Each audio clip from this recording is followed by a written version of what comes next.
વડોદરાના તાંદલજા વિસ્તારમાં થયેલા દુઃખદ રોડ અકસ્માતમાં યુવતી માહિન સૈયદનું મોત થયા બાદ આ મામલો હવે પાલિકા સુધી પહોંચ્યો છે। મૃતક યુવતીના પરિવારજનો અને સ્થાનિકોએ એડવોકેટ અશફાક મલિકની આગેવાનીમાં વડોદરા મહાનગરપાલિકામાં રજૂઆત કરી છે।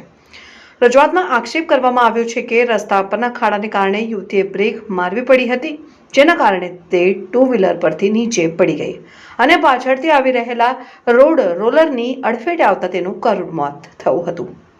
રજૂઆતમાં વધુમાં જણાવાયું છે કે આ ખાડા અંગે એક સપ્તાહ અગાઉ પાલિકાની વોર્ડ ઓફિસમાં લેખિત ફરિયાદ કરવામાં આવી હતી, છતાં ખાડો પૂરવામાં આવ્યો ન હતો।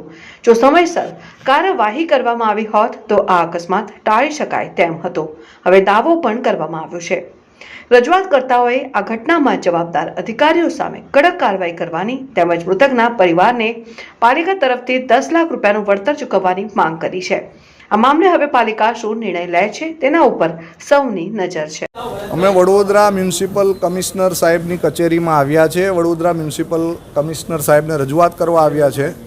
તાંદલજા વિસ્તારમાં માહિન સૈયદ નામની એક દીકરી જે માત્ર 16 વર્ષની હતી અને રોડ એક્સિડન્ટમાં એનું અવસાન થયું છે। એ દીકરીને ન્યાય અપાવવા માટે દીકરીને ન્યાયની સાથે સાથે વિસ્તારના રહીશોના પ્રશ્નોનું પણ સમાધાન કરવાના હેતુથી અહીંયા આવ્યા છે। કમિશનર સાહેબ તો મળ્યા નથી, પણ ડેપ્યુટી કમિશનર સાહેબ મળ્યા છે।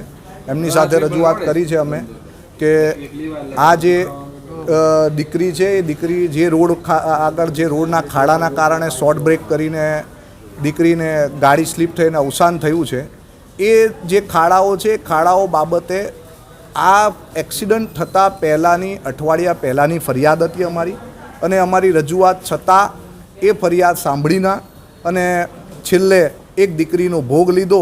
તો એના માટે જે કર્મચારીએ સાંભળ્યું નથી એવા કર્મચારીના વિરુદ્ધ પણ પગલાં લેવામાં આવે, સાથે સાથે દીકરીને ન્યાય આપવામાં આવે, દીકરીના પિતાશ્રી પરિવારને 10 લાખ રૂપિયાનો વળતર આપવામાં આવે એવી અમારી રજૂઆત છે। સાથે વિસ્તારની અંદર છેલ્લા ઘણા સમયથી એક રોડનું કામ શરૂ થયું હતું, 20 વર્ષે રોડ શરૂ થયું અને હજુ પણ એ કામ પૂર્ણ થયું નથી। તો એ રોડની કામગીરી પણ વહેલામાં વહેલી તકે પૂરી કરવામાં આવે। ત્યાં પણ એક્સિડન્ટ ઝોન જેવી પરિસ્થિતિ ઊભી થઈ છે, એટલે એ પણ રજૂઆત છે। અને સમગ્ર વિસ્તારમાં જ્યાં જ્યાં ખાડાઓ છે એનું વહેલામાં વહેલું સમારકામ કરવામાં આવે। તાંદલજાની આખા વિસ્તારમાં 300થી વધુ સોસાયટીઓ છે। અત્યારે આ વિદ્યાર્થીઓને લઈને આવ્યો છે, કારણ કે એક વિદ્યાર્થીનીનું અવસાન થયું છે એટલે વિદ્યાર્થીઓ આવ્યા છે। જો નહીં થાય તો આગામી દિવસોમાં આખો વિસ્તાર અહીં લઈને આવીશું।